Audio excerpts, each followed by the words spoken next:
Morning, ma'am.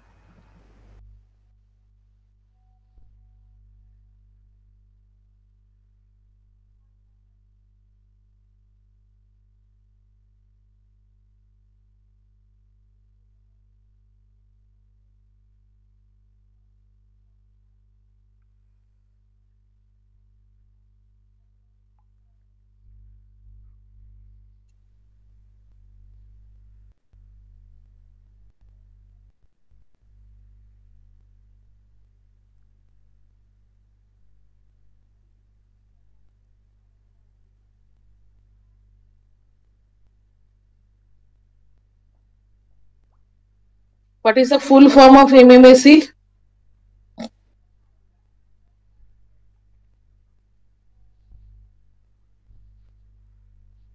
What is the full form of MMAC? If you do not know, then what we will derive in the next few minutes.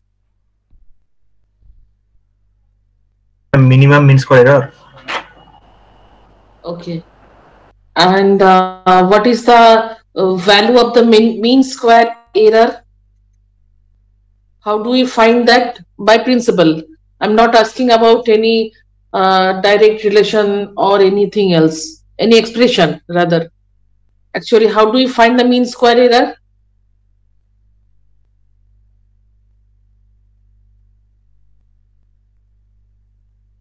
What is the error? If you leave the first two alphabets, then the rest one is E. E stands for error. What is the error?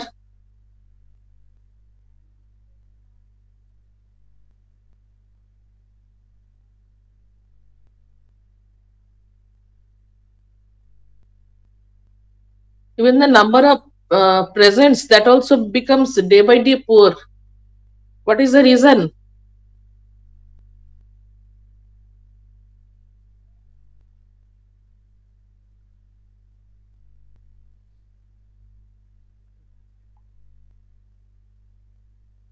E stands for what? You are calling this is mean square error, minimum mean square error. So E stands for error. And we denote this with the alphabet J. Several times I told you that please go through the expressions or the derivations what already we have defined. But you people as remain ideal. Okay. So this is the mean square error, and obviously the involvement of the expectation factor is because inside the E, one component is there which is a representative function from the white Gaussian noise. So that is why we cannot be very much predictive one what we can be for the other cases except the noise function is not there. So because of the presence of the random functions, we cannot do it in the predictive manner, that just like by EI square, we are taking the expectation of this EI square. Okay. So that the things, and even when we break up the whole things, that is the whole content of this J, then we have got several terms. And just if we repeat all those terms, then this was the expression.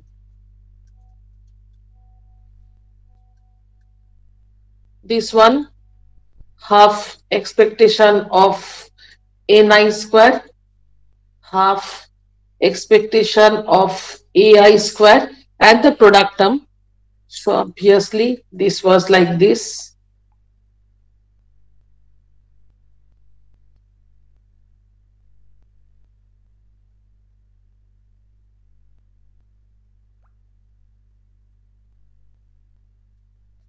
And out of all these six terms, already we have defined this term, because this is the expectation of the two level of AI. And as we know that AI is the amplitude of the pulse or amplitude of the beat at the ith instant. Because for the whole one, we have considered K is the index where K runs from minus infinity to plus infinity. And ith is an instant out of this K intervals or out of this K range. Okay. So when we take the expectation of AI square, so that means we are very much predictive one. And AI into AI, if we even take off with two different series, then also AI and AI, that always would be a very definite one. and in that case expectation of AI into AI always that should be 1, because you know that mod of AI that is equal to 1. So obviously AI and AI that is equal to 1. Even if you consider this is as the two indices, that is one is AL, another is AI, to represent this AI into AI, that means two are two different indices, then it will be 1 only when L is equal to I, otherwise it will be 0 for all the other instance. So obviously expectation of this one will lead you 1, and expectation of this one, because zeta I is the signal component, and signal you would know it's a series component where we have represent this with some series. So when we take the product of a series and its cross with the same series, then obviously we are led by the autocorrelation. So that is why the outcome of this one come in terms of the autocorrelation. Now we are left with this second square term, and what is this one? Just let me write, this is expectation of A9 square. So that means what we have to do, we have to write the expectation of this A9. And what was your A9? If you can just turn your pages, you can see that A9 is nothing but application of the receive filter over the noise component WI. Okay. So just if we write the simple instruction for A9 and copy it for both the cases, so that means we will be left with double integration, integration minus infinity to plus infinity, C of tau 1, C of tau 2. For one integration, we are writing the impulse response as C of tau 1. For another integration, we are writing with another indices. So that is why it is writing C of tau 2. Then the expectation of the component of Ni, and component of Ni inside this except is who is there? W functions. Okay. So this means W of ITB minus tau 1 into W of ITB minus tau 2. These are the two product of the two W function. And as we are considering the time over for one tau 1 for another tau 2, so obviously this will be completed with d tau 1 and d tau 2. Now just if we want to write that what is the expression for this expectation of this one, and for the expectation of this one is what? Again, it is a kind of correlation, because in both the cases they are W, only the time gap is different. Here it is tau 1, here it is tau 2. So that means we are taking the cross of the two time series function with some different time delay. So this is also a kind of correlation function, but this, and also this is autocorrelation function, but this autocorrelation function is not for an predictive function, because W already we have written WP is a sample function of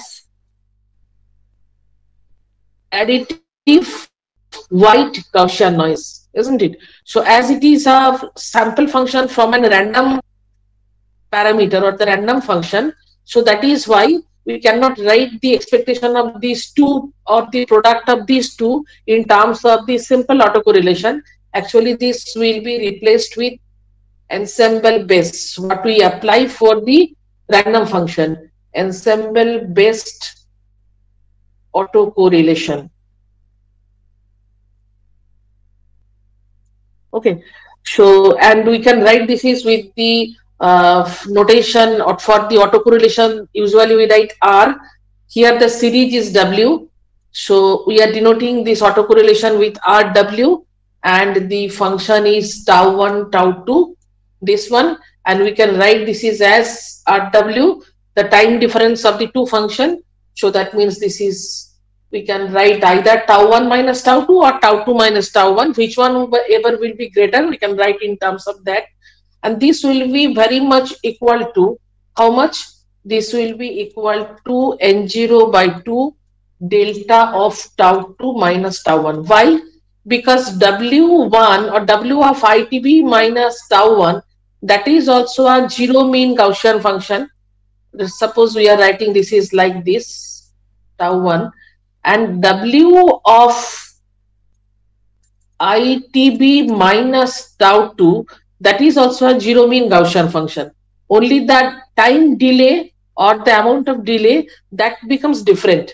So when we take the product of these such functions, then obviously what we were left with, both the functions arriving with the average input noise power with N0 by 2. So that factor will be the fraud factor.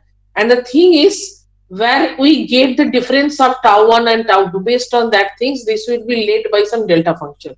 So that is why this equal to simply N0 delta of tau 2 minus tau 1. So when we use this replacement, then our expectation for Ni square, that becomes very simple.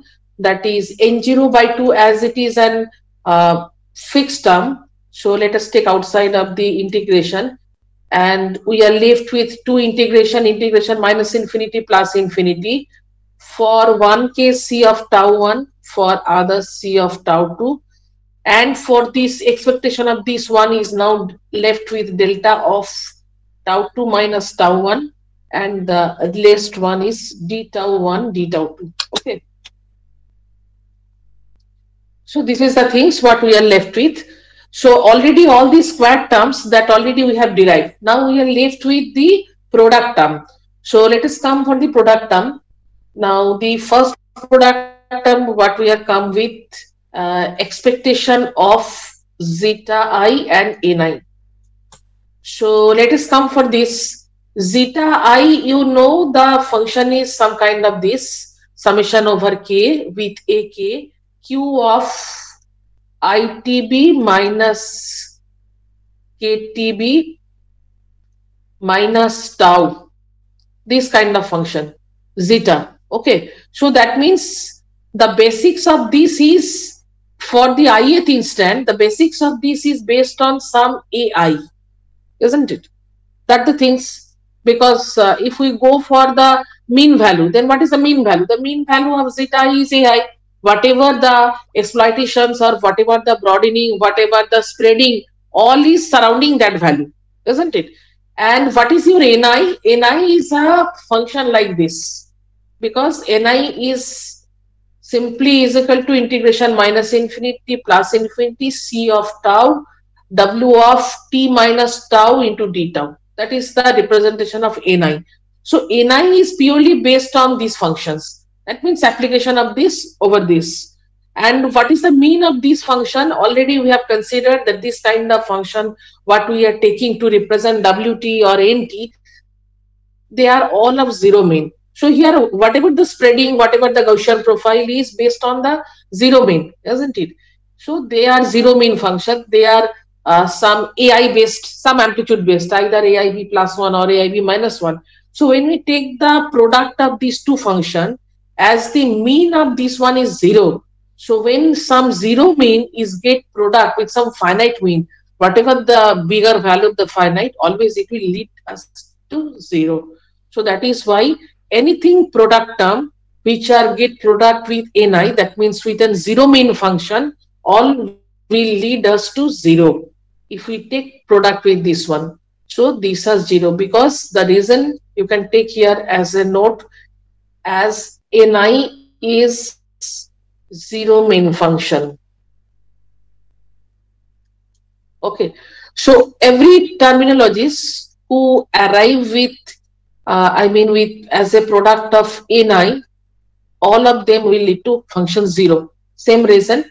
So we are left with only expectation of zeta I AI. This is a very definite function, very pure function, because your zeta I actually carries this type of series, and your AI is an ith instant definite amplitude. So when we take the expectation of these two, we are left over with some residues, and always that will be a finite term. So let us copy this one. For the zeta I series, let us consider the sum, whatever we are taking, that is over this summation over k. So what we are taking, this is expectation of the two amplitude.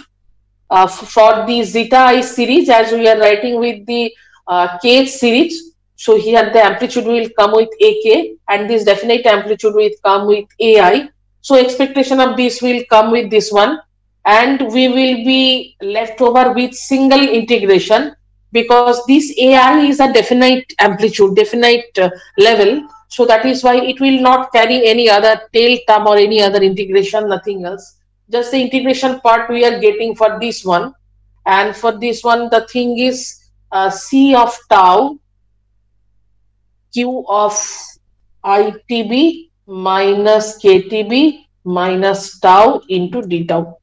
So this is the things what we get, and we know very well that when we write the expectation of AK and AI, they will give us 1 only when K is equal to other I. Otherwise, for all the instant, it will lead us 0. So this becomes I for this one, expectation of zeta I and AI. That becomes very simple equations. So what is that equation? Integration minus infinity plus infinity C of tau Q of I and K. When both of them will be same, then only this will be 1.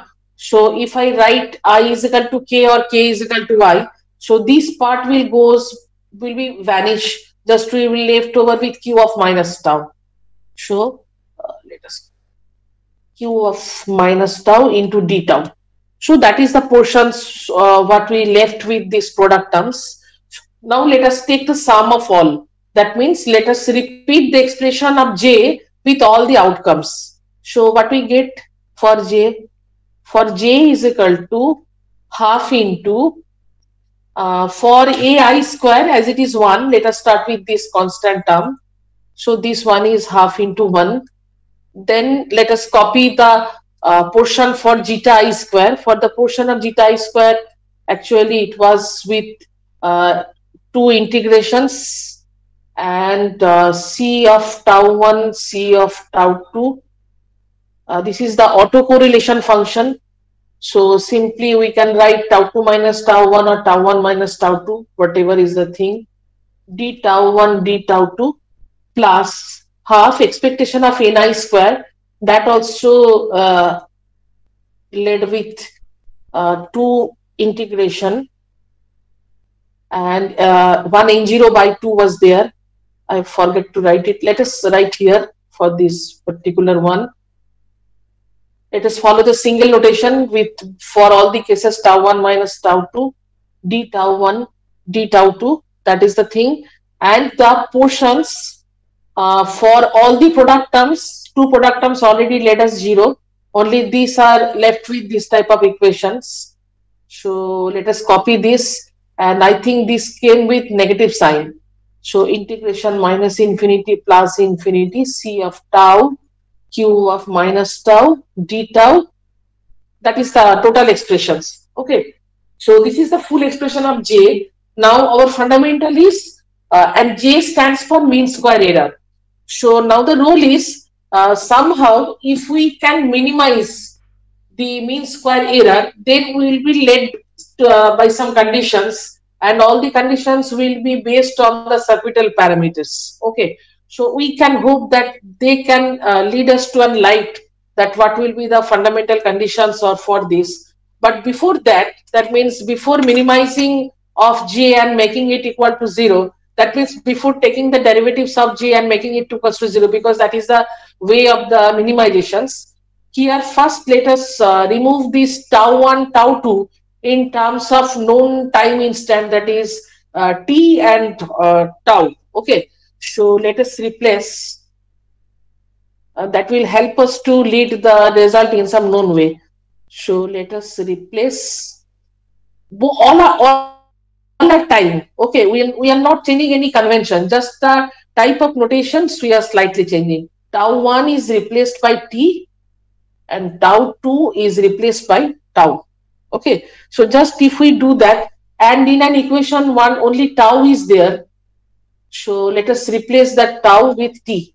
So all are t, all are t based form, so there is no change fundamentally.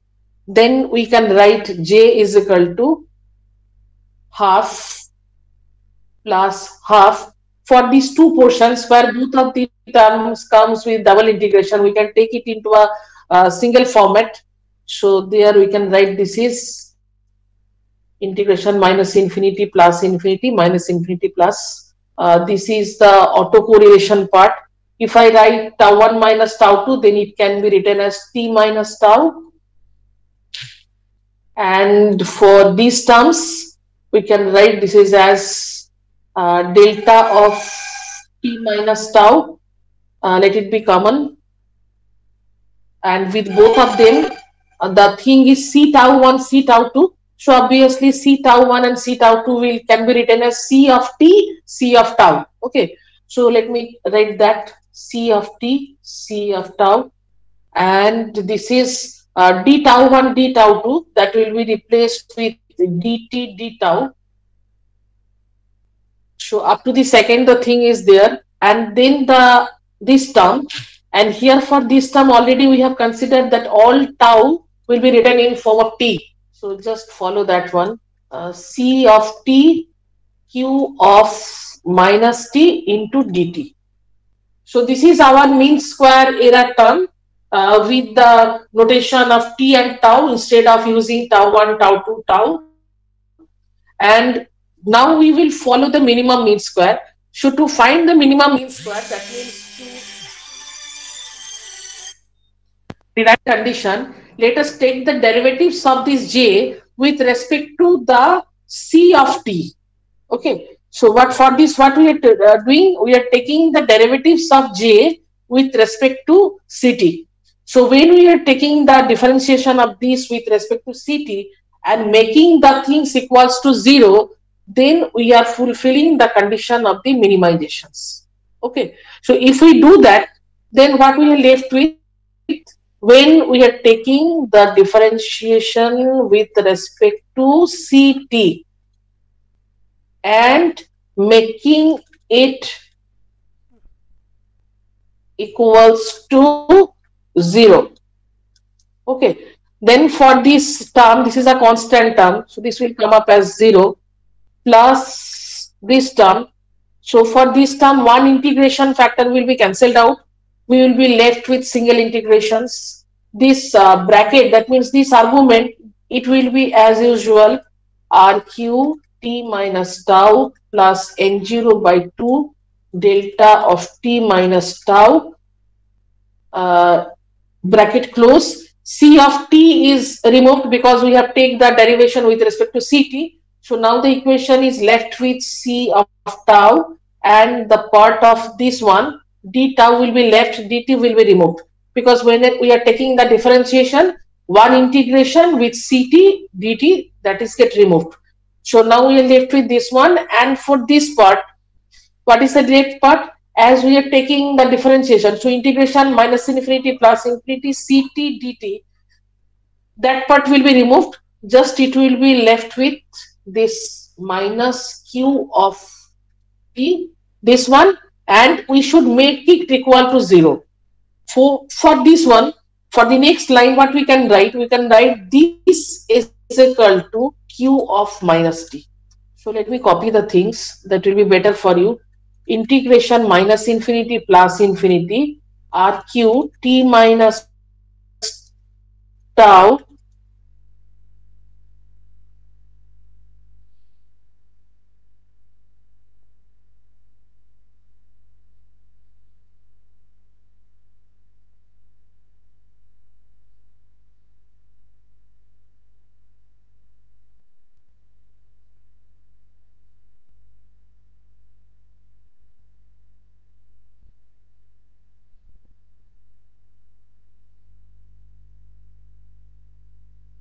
function. Then what are the corresponding pair? For the autocorrelation, the corresponding pair what we obtain in the frequency domain, that is the power spectral density. So power spectral density usually we write with the notation S function of F, and the series here is Q. So this will be simply written as A sub this N0 by 2 the delta function, we know your ft is 1. So just we are left with 1. This ct, c tau or ct, whatever is the thing, c tau is the impulse response of your receive filter. So when we will write the ft, it will be written in terms of c of f is equal to q of minus t. T is your bit stream.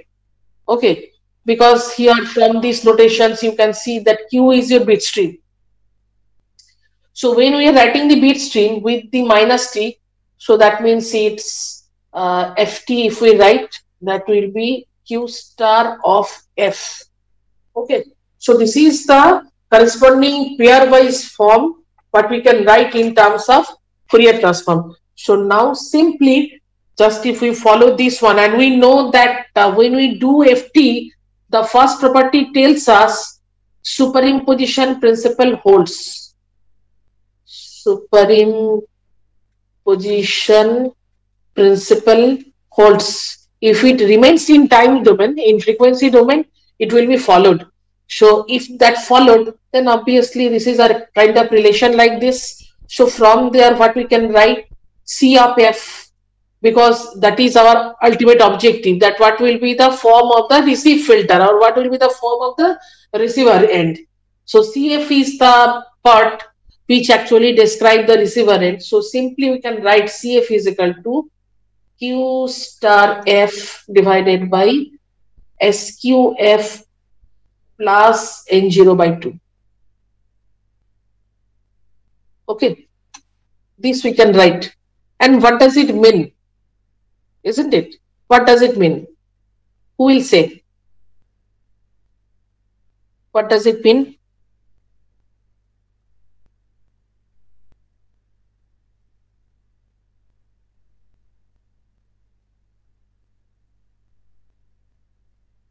Separately, can we identify that who are responsible for what?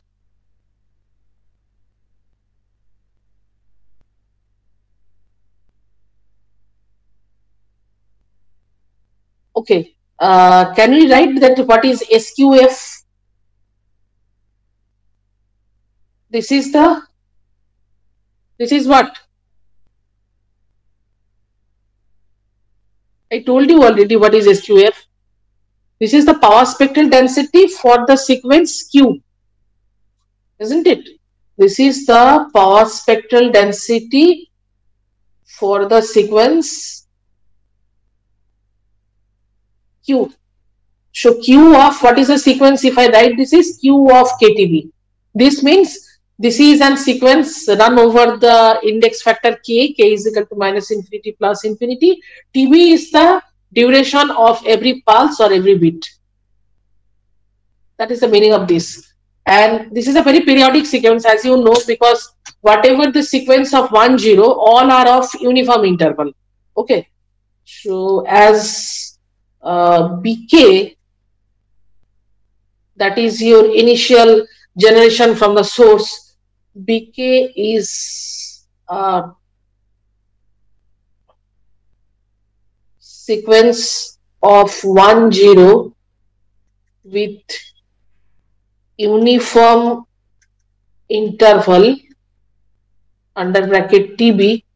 So Q of KTB. So whatever is that sequence, that is at what sequence 1, 0 is coming, that means the sequence may be uncorrelated, but all are of equal interval. So for this type of function, SQF, power spectral density, can be written as directly from this.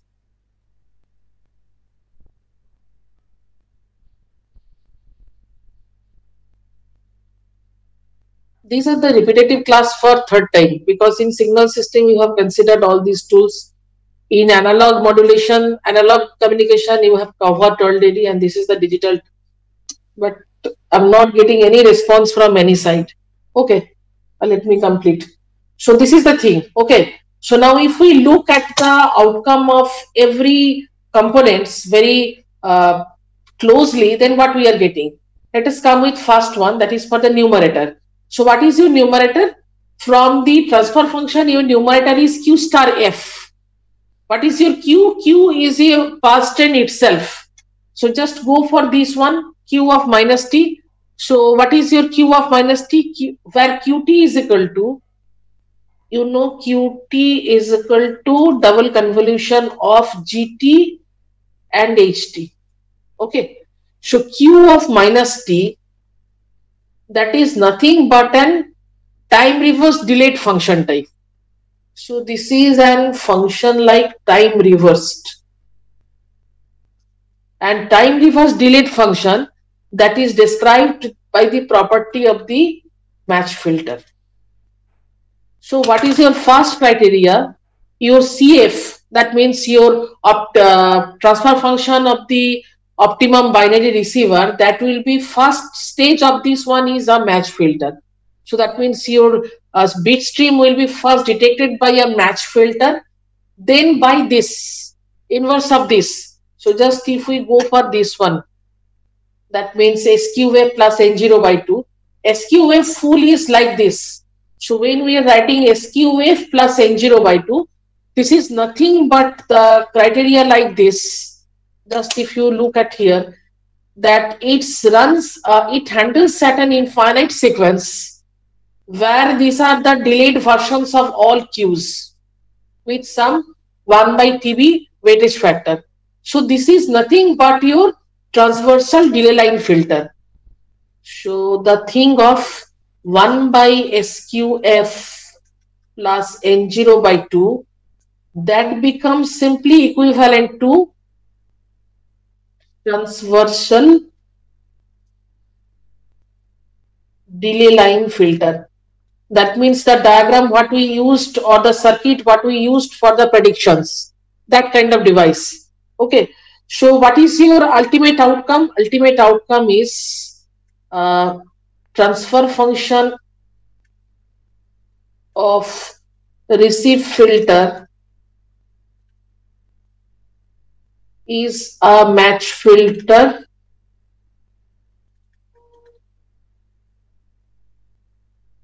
followed by a transversal delay line filter, and the amount of delay is there TB. So just if we write it schematically, then the thing is like this. This is your received signal, that is your xt. If we can remember our notations for the generic receiver, then this is the thing. This will come to the match filter where the impulse response of the match filter is given by this one. Then a transversal delay line filter will be there, and as per your theoretical suggestion, if it is infinite, that means if it is for a very long chain, actually infinite does not mean any level. Infinite is a comparative state. So if it runs for very high value, that means if we take a long delay sequence, then all the kind of equalization effect that will be met very well, and we will lead to a very good ISI free bit stream. So these are the things.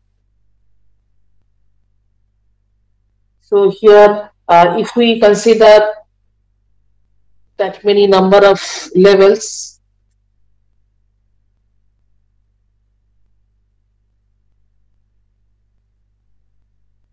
these are the weightage factor, these are the delay blocks, and we will take the sum of all delay to some summer. So this will go on.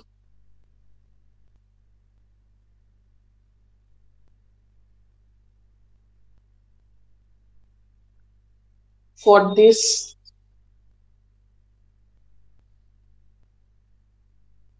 this is the ultimate stage.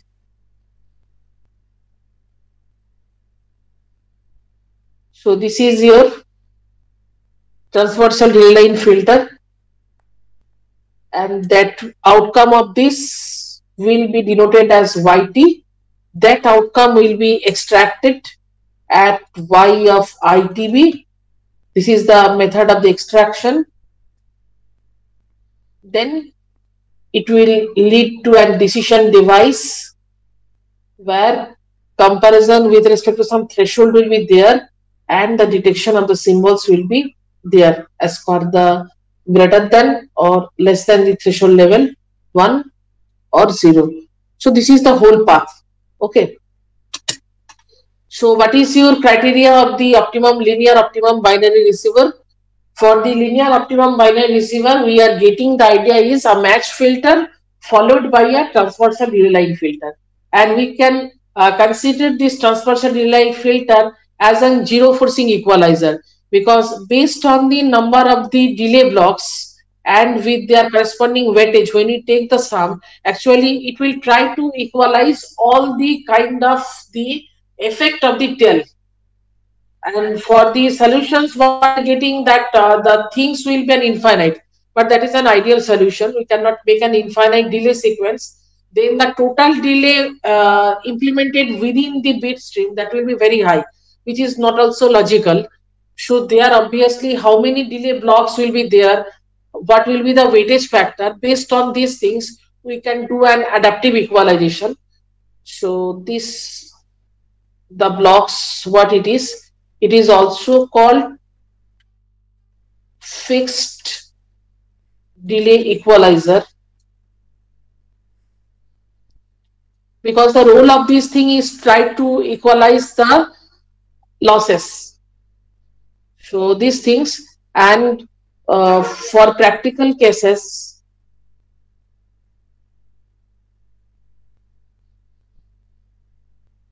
we opt for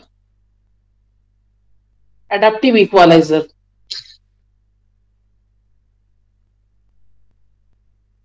With finite delay block,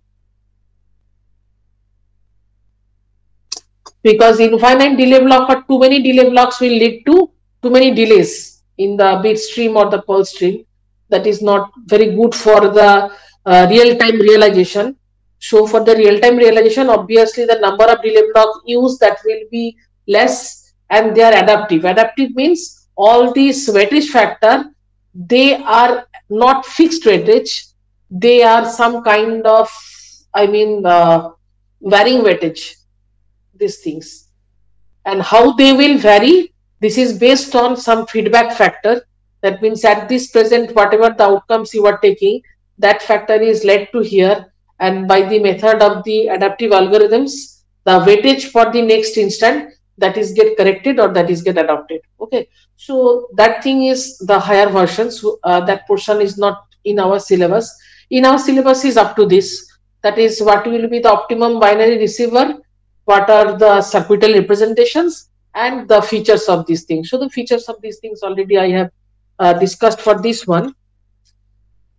So the portions which are already included for this baseband pulse transmission is get completed. Now we are left with one tool. That tool is known as the I pattern. So up to these, what are the impairments, what are the recovery method, all these things are get covered. So now we will consider the I pattern. Okay, so I pattern is a very efficient tool to study the kind of all impairments that happen for the baseband pulse transmission. Okay, and what are the effects? You know that the two major effect challenges are there. One is the superimposition of the noise amplitude over the desired signal amplitude, and the second thing is the dispersive effect, that means for the eyesight. So as these two impairments are there, and when they will be present in the normal or in the real time domain diagram, then the bit stream, they are get affected by this. And with the help of this I pattern, actually we are able to study that how much hoarseness is there, what will be the sampling instant, that means what will be the time of extraction, best time of extraction, where we will decide the decision level threshold. Because if you make your threshold at a very low level, then what will happen? Every time it will exceed the threshold level and will favor that all the symbols are towards the 1. Otherwise, because of the noise, if you make your threshold level to a higher level, then what will happen? Because of the dispersion phenomena, as already the energy is get dispersed from its own interval or from its own duration, then always the symbol energy or the extracted bit energy that will show you that for most of the time the level is less than the threshold. So that means already we are biased to the zero detections, isn't it? So obviously there should be a judicial choice that where we will decide our threshold so that we can get an optimum detection for 1 and 0. So to decide these things, that means where will be the threshold, where will be the proper extraction time, to find all these things, eye diagram is a very efficient tool. Okay. So let me brief it under the eye pattern. It is an efficient tool in time scale to read any kind of impairments happen during baseband pulse transmission.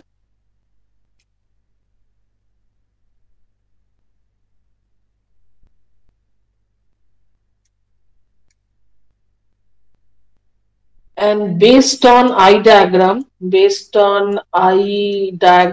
or pattern,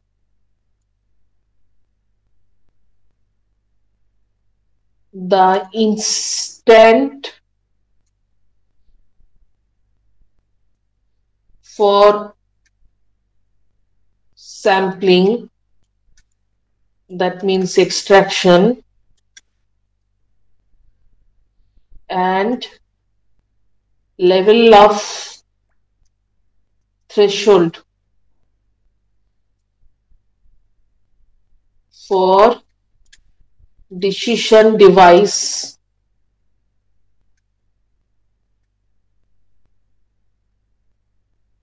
are fixed. Okay. And as the pattern looks like a human eye, as the pattern looks like a human eye, so the name is eye pattern. And now let me see that how does it look. Okay. So for this, let us draw two horizontal levels.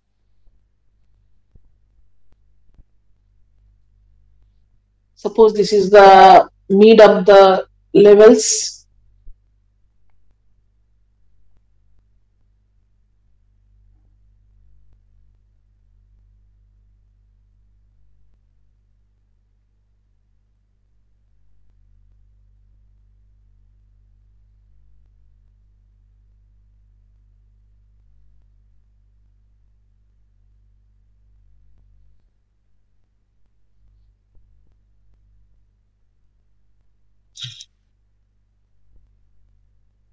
This is the kind of things here.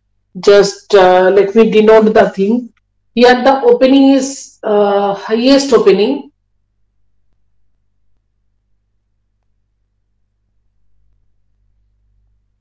Opening is highest.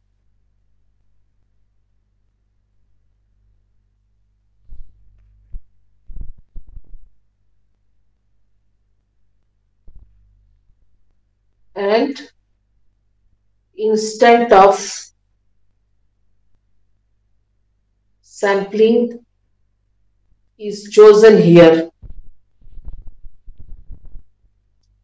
This one. And this is the things, because if you just ask me that how you were getting these things, actually when we receive the bit stream after the path or after the channel, instead of getting on kind of these things, we get an overlapping of the bits, and that it will look like this. So actually it looks, or it actually receives in the form of the eye pattern. And the pattern looks like an eye, so that is why it is known as the eye diagram or the eye pattern. Now from that pattern, you have to define that what will be your sampling instant, what will be your threshold level, etc., etc. So from that diagram, how we decide these things, that things now written writing here. And this intermediate or in between lines, what we call slope.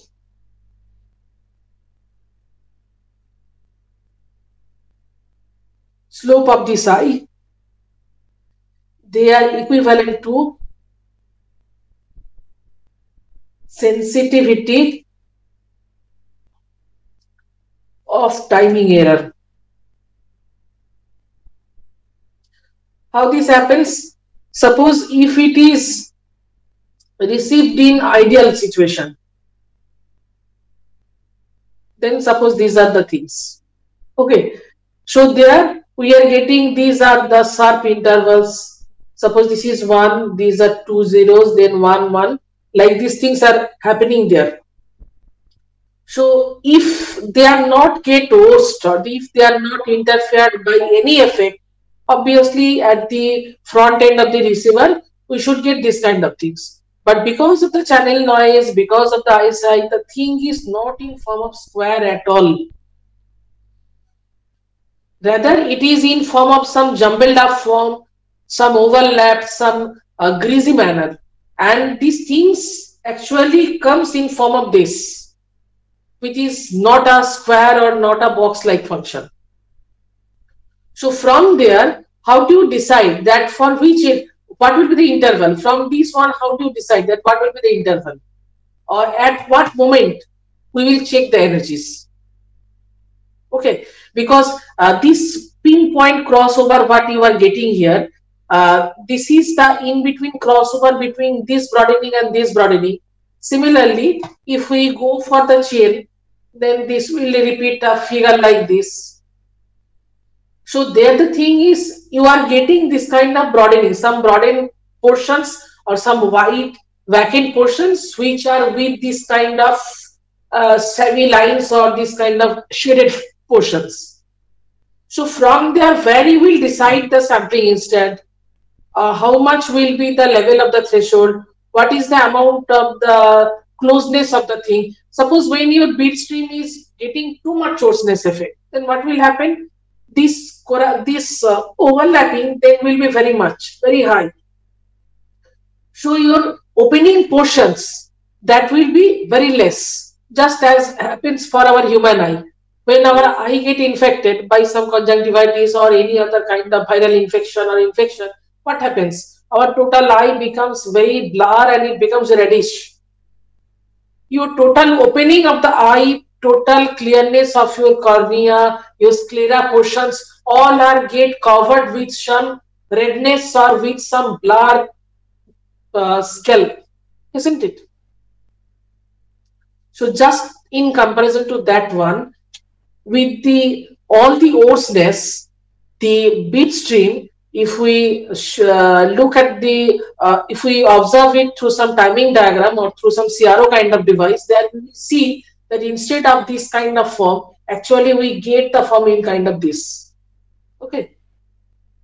And as the things look like a human eye, so that is why it is known as an eye diagram. And here the thing is, as because of the human eye, because of some infection, the closeness becomes lower, it becomes poor, the total things becomes very reddish or kind of things, and your closer up the eye becomes very less. So just like these things, when the coarseness will be very high, the crossover lines or all these jitters will be so much that this inner open portions that will becoming very poor. Okay, so out of all these things, that means where we get the crossover of these things with what slope or what intensity, actually that slope will give us a reading for the sensitivity of the timing error. If the slope was with of kind of this slope, then it will be a clear picture. But if the slope is of very high, then what you will get? You will get a blur picture. Okay, almost all things will be crossover by these jitters. So that is why these lines is known as the slope of the eye slope, which we can determine as the sensitivity of the eye diagram. And from the middle to the upper one or middle to the lower one, that means vertically, if we take half height, this one is the margin over noise. This one is the margin over noise. So when you will decide the threshold level, obviously threshold level will be decided. If your eye diagram looks like, then purely you can take at the middle one line, that is, and take the voltage reading from your scale, because your CRO will give you a reading like this. This is your T scale, this is your voltage scale. So where it will coincide, read that line, that voltage level will give you the detection of the threshold voltage. So you will tune your decision device to that threshold voltage. That means you will tune your comparator threshold voltage at there. Okay, and this one here, the crossover is not a pinpoint crossover. So many jitters are there, and we are getting a very broad kind of crossovers. Okay, so this is known as the distortion of zero crossing. Actually, it should be like this, but instead of that, we are laid with some slope lines, and that slopes are crossed with a wide broadening, and because of that, your closeness in horizontal scale that also becomes poor. Okay, so both the upper scale, that means both the top bottom height and the horizontal scale, they are getting poor for this noise margin or kind of things. If your noise margin becomes very high, then what will happen? The total vertical height or total vertical opening of the eye, that will be very less. Okay, so in this way we can define the kind of things or the parameters, that is the subtotal parameters where we will decide. So this is for your binary. If we go for the M array, that means 2 to the power n cases, then also there we can get a kind of eye pattern like this. What we can show you in this way. Suppose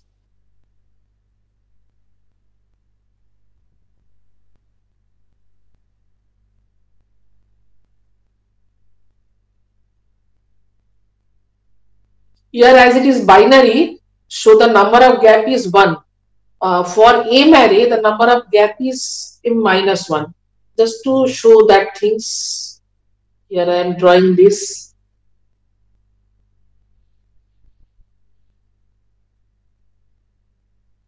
Okay, so this is a level where m is equal to 4. And the thing is,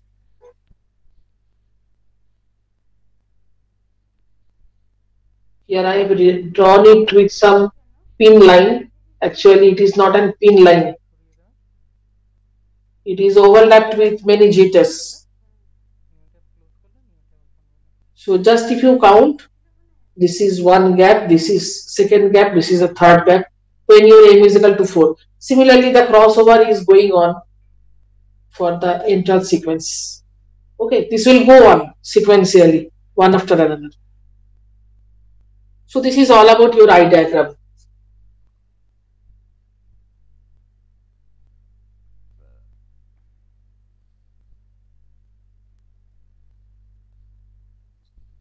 So regarding the baseband pass transmission, things are over. Now we will come to the carrier part or the passband transmission.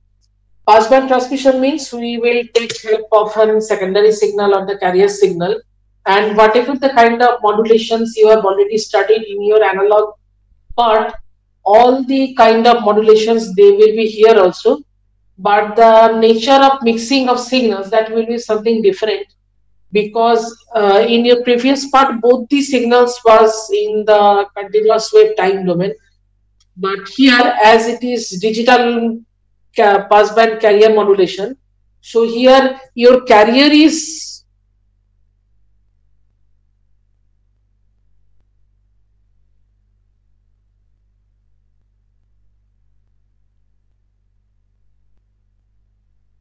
your carrier will be always a sinusoidal signal, CW signal, but your message, that is in discrete form. So the nature of mixing for the amplitude modulation, frequency modulation, or phase modulation, and beyond also that modulations, we are able to define more state modulations as based on your message. Because if your message is of kind of binary, then will be one kind of mixing. If your message is of M array, where M may be of the value of 64, 46, this kind of state, so there the number of mixing or the kind of state study, that will be much more different. So that is why, as the message is described in form of some discrete state, or they are based on the M array signaling, we are laid with very high number of states. So the nature of study, that will be something different in compared to the analog passband transmissions. So, and to study this one, before that, we have to learn one tool. That tool is known as the signal space analysis. It's a very important tool. And if you ask me that what is this, this is an study in graphical domain. Study in graphical domain.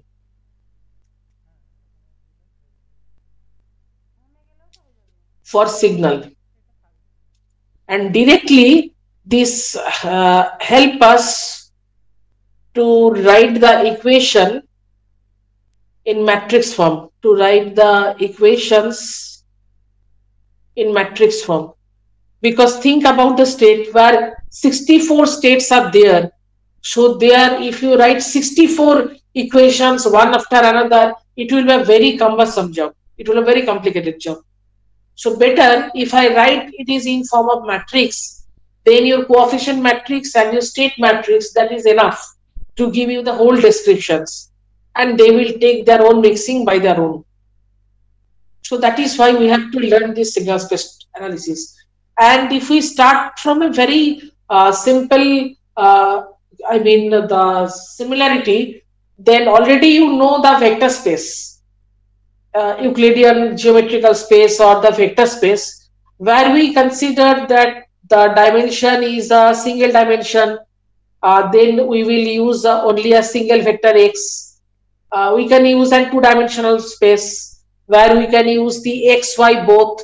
We can use a three-dimensional space where we can use the x, y, z in terms of the three directions of the three vectors.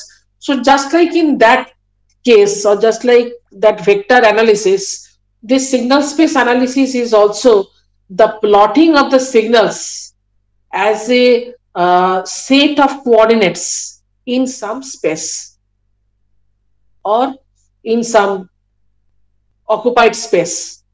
Is it clear? With the help of the signal space representations, actually what we will do, we will show the signal. Usually if I ask you that signals, write the signals, then what you will write? Usually we write A cos of omega t, B sine of omega 2t. Usually we are very much habituated to write the signal in this form. A cos omega t, B cos omega t. So that is the mathematical representation. And we can extend this mathematical expression with more parameters or with more ornamentation. Suppose we can mention the phase factor, we can mention the linear frequency factors in some way, or we can take it in more detailed way, like that things. But all these things are, these are the mathematical ways how do we represent signals. Now, when we are using the signal space analysis, then just we will show the signal as some coordinates, some collection of coordinates. Suppose when in a set 64 such pair of signals are there for M array signals, where M is equal to 64. For if we consider binary, then how many signals will be there? 2, where M is equal to 2. So up to this it becomes very easy that you can write separately the equation for symbol 1, equation for symbol 0.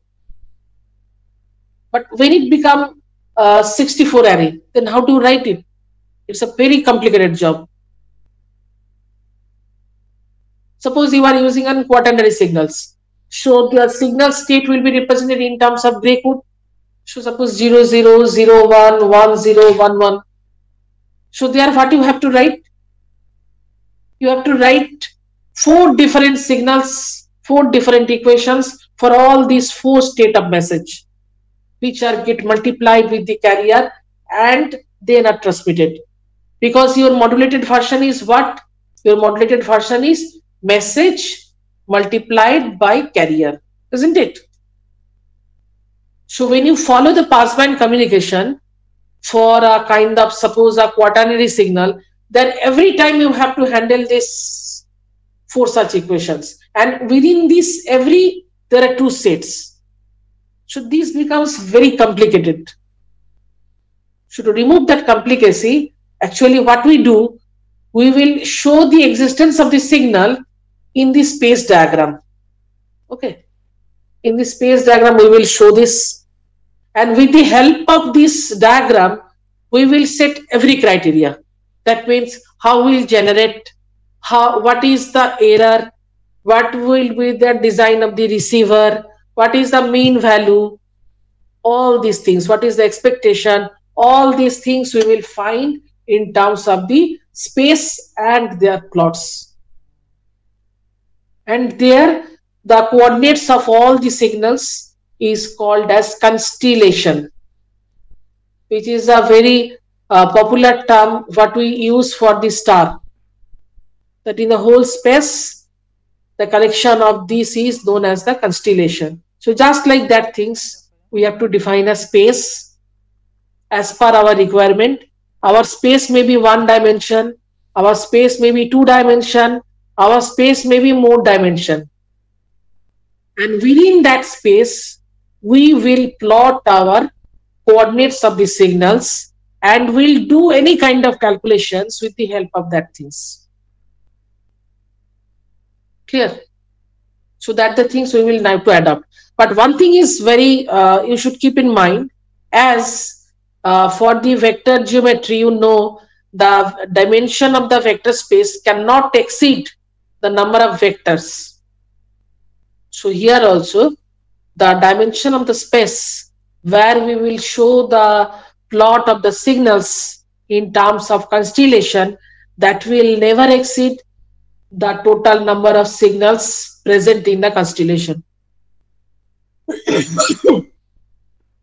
Then some undefined dimension or undefined quantity will be there. So dimension of space is always less than equal to number of symbols or signals. Okay, we can consider our English alphabet. Can we tell this is a discrete system? Yes. How many symbols are there? 26 symbols are there. Believe me, A to Z, all are different symbols, and the number is 26. And the probability of outcome is, if there is no biasness, if there is no sound prefer, nothing else, then the probability of this is P is equal to P of Mi is equal to 1 by capital M. That means 1 by 26. Probability of any binary source for the outcome, obviously it will be Pi is equal to half, because 2 states are there. So what is the probability? The probability is half. If I write the energy, then energy is, for the ith one is integration 0 to t, because all the symbols are of finite duration. This equation or this state is valid for a finite interval, otherwise this is not valid because they are discrete state. So t dt, where I is equal to 1, 2, 3 up to n. If it is a binary, then I is equal to 1, 2. If it is a quaternary, then I is equal to 1, 2, 3, 4. If it is equal to English alphabet, then I is equal to 1, 2, 3 up to 26. This is the number. So these are the notations what we will use here. So now let us introduce the geometrical representation of the signals. How do we represent? So just keep in mind the vectorial representation. Geometrical representation of signals. Okay. So say m number of energy signals are there.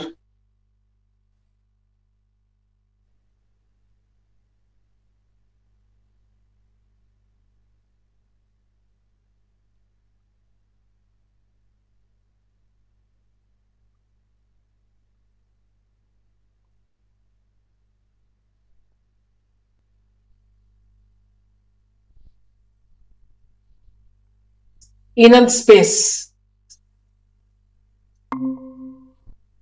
representing this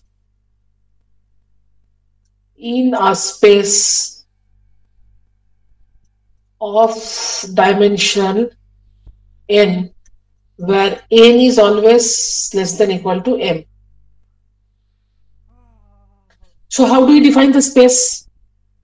So can anyone help me that how do we define a vector space? The answer lies there. How do we define a vector space? Already you have studied the vector. How do we define vector space? And to define the space, what kind of brick we use? Because we know that to define anything, to construct anything, we need the brick, the fundamental unit. So what is the fundamental unit for the vector space?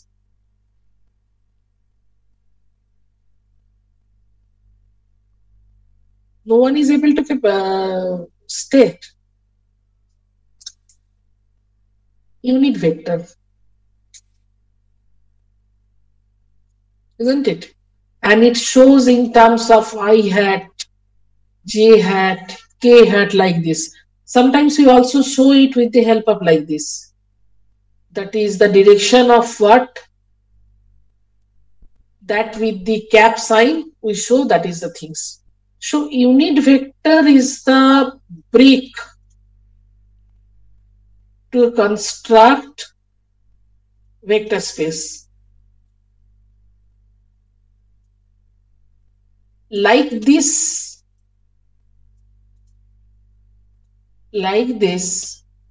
here also we use some fundamental bricks to construct the space, and these fundamental bricks are known as orthonormal basis function. Try to be known with the name of the bricks. Name of the brick is orthonormal basis function. As they are the fundamental unit with what we define the space. Suppose we are defining a two-dimensional space. Then how do we define? Obviously, along this direction, we will define some orthonormal basis function, and along this direction, we will define some orthonormal basis function. Okay. So the function which are actually give rise to the space, they are known as the basis function. Now before the basis, the adjective is orthonormal. What does it mean? It means it is normalized to unit energy. It is normalized to unit energy. That means if we take an I dot I type function, then it will lead us 1. and it is orthogonal to the other function. That means when we take I dot j, it will be 0. So these actually satisfied the criteria of the orthonormal. So is it now realizable that we are defining a space to show this? As for the vector space we use I hat, j hat, k hat, or x hat, y hat, z hat. So similarly we will show some notation. We will adopt some notation. And just here if I adopt the notation is shown as phi 1, phi 2. Okay. And as they are very much time specific, so phi 1 function of t, phi 2 function of t. So you can imagine phi 1 is very much similar to x hat. Phi 2 is very much similar to y hat. And what they are termed as basis function. What they are called? They are called as basis function. And what type of basis function? They are orthonormal basis function. That means when we take the product of phi 1 with phi 1, then it is 1. If we take phi 1 with phi 2, then it is 0. It is orthogonal to other, normalized to itself. So they are known as the orthonormal basis function. Okay. So these are the orthonormal basis function. And now if I write this is in form of relation, then we can write SIT is equal to how much? Is equal to, based on the number of orthonormal basis function, we will use here an index j is equal to 1 to n Sij phi jt. So how they are related? And this is valid, this equation is valid, or this state of math is valid when 0 is less than equal to t, less than equal to capital T, where capital T is symbol duration.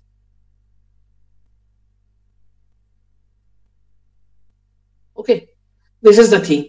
And I is equal to 1, 2, 3 up to capital N, and j is equal to 1, 2, 3 up to capital N.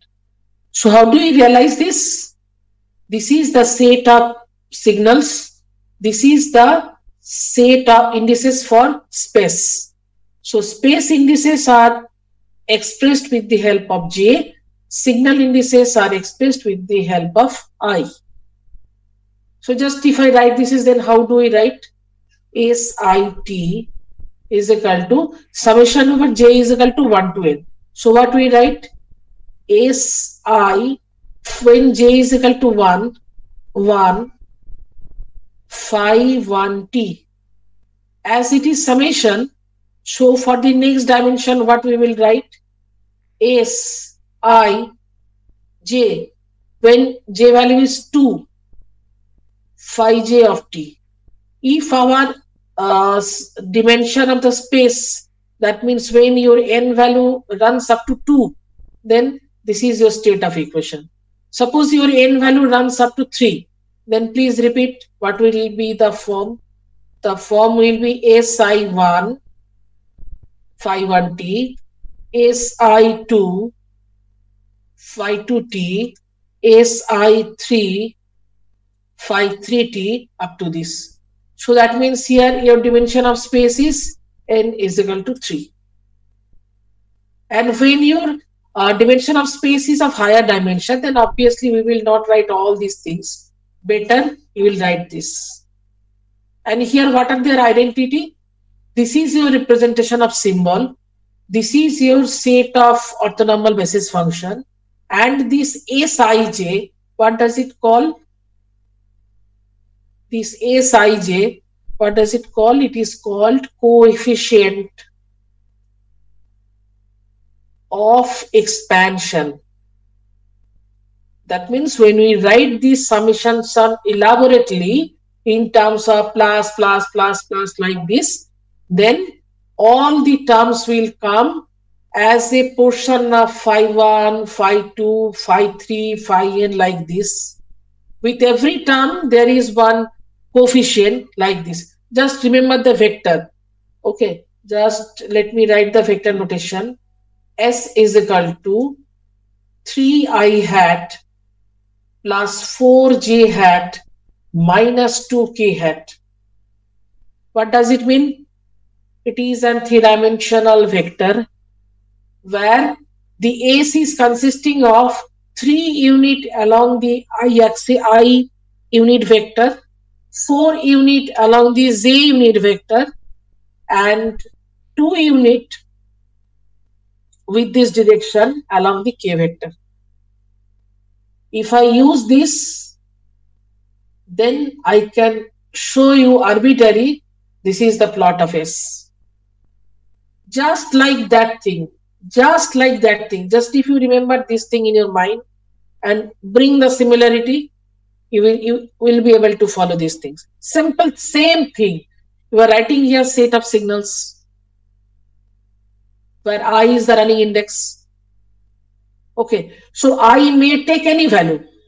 1, 2, 3, 4, 46, 78, any value. I may take any value, but that value is up to m. That means the maximum number of symbols present in your set, just like English alphabet. So what will be the value of I? If I call about the English alphabet, then your I is equal to 1 to 26. So how many sets of equation will be there? If I write it is SIT, just I will show you like this. 26. So suppose you are writing 20th number of, so S 20th T, and you are plotting it 2 dimension. Then what would I write? S20 phi 1t plus S20 phi 2t. Clear? Is it clear that how we are writing this? And this phi 1, phi t, they are orthonormal basis function. S1 error is there. I should write here S21, S22 because the symbol is Sij. Okay, here the thing we have written Sij. So I is for signal number, J is the number of the orthonormal basis function. So here, as the number of orthonormal basis function is 1, so here we will write S201. Here, as the orthonormal basis function is 2, we will write S20t. Suppose it is extended up to third dimension. Then what will be the third dimension? Third dimension will be S23, that is third number of orthonormal basis function, phi 3t. Okay, so that is the set, or that is the thing. How do we write this? And you have to be practiced with this. Otherwise, when we go for the next discussions, then every discussions will be based on this. So you should adopt this. Okay, and if I write it is separately, that the expression of the expansion coefficient,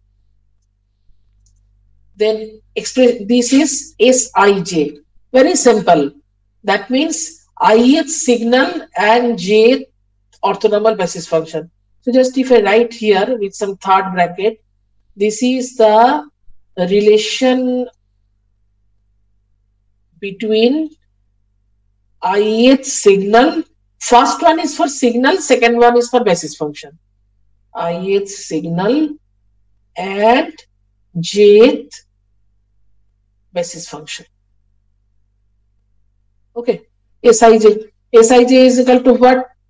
Integration 0 to t, that is the maximum time duration. All the thing is valid within the t, otherwise they are not valid because the thing is very much time specific. So SIT phi jt into dt. If we are able to perform these things, then also we can find the Sij. Okay, and with I and J, with the definition of things like these things, what we have considered. For the orthonormal basis function, we should write this equation: integration 0 to t phi it phi jt this is equal into dt. This is equal to delta ij. তার মানে এটা হচ্ছে 1 when I is equal to j is equal to 0 when I is not equal to j.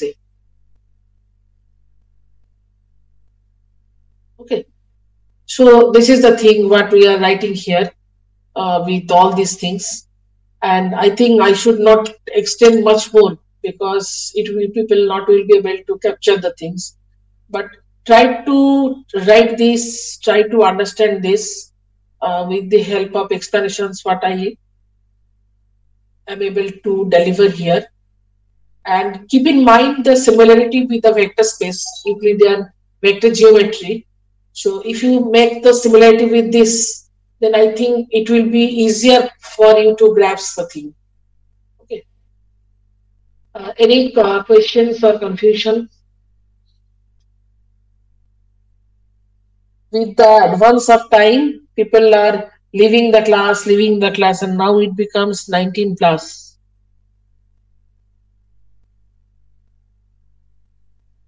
I do not know escape route is the best route or not. Although for the remaining people or the remaining persons, any query? কিছু তো জিজ্ঞেস করো, হয় বুঝতে পারছো না কি পারছো, কিছু তো জিজ্ঞেস করো, আমি যা বলছি তাই শুনে যাচ্ছ।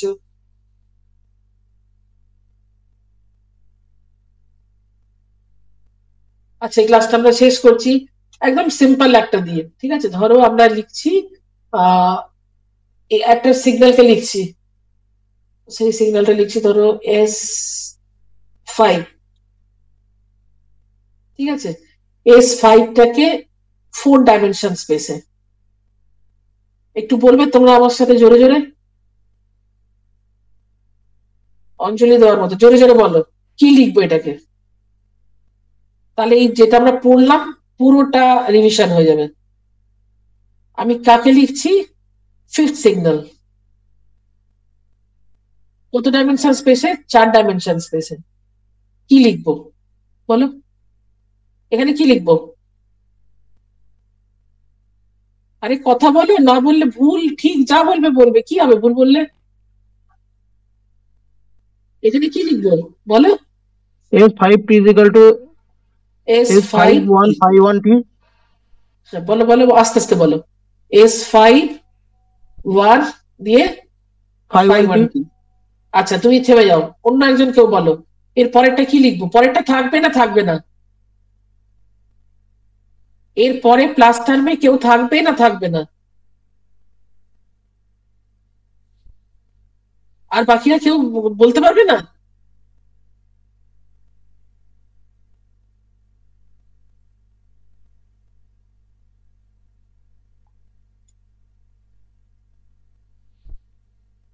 ওকে, যে বলছিলে সেই বলো কি লিখবো? Plus S552। হ্যাঁ এই তো, তোমার হয়তো 51 52 গুলো বলতে অসুবিধা হচ্ছে, আর কিচ্ছু নেই এরপরে। S5 মানে 5 নম্বর, হ্যাঁ 3, হ্যাঁ এইটা, আর আমার বলেছে 4 স্পেস, তার মানে আমার 4টে বেসিস ফাংশন থাকে। হ্যাঁ 54 এই তো, কিচ্ছু নেই। আমি কখন বলবো এরপরে থাকবে না? যদি আমার এগুলো একটাও থাকতো না, যদি আমার স্পেসটা বলে দিত 1 ডাইমেনশনাল স্পেস, তাহলে শুধু এটা হতো, একদম ভেক্টরের মতো। ওকে,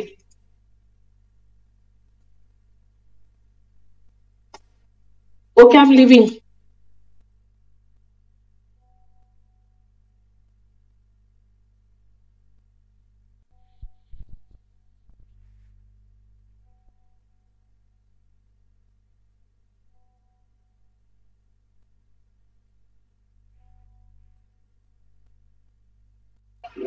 ভাই বলছি ক্লাস থেকে শেষ হয়ে গেল না ম্যাম রেগে বেরিয়ে গেলেন? শেষ করে বেরিয়ে গেলেন।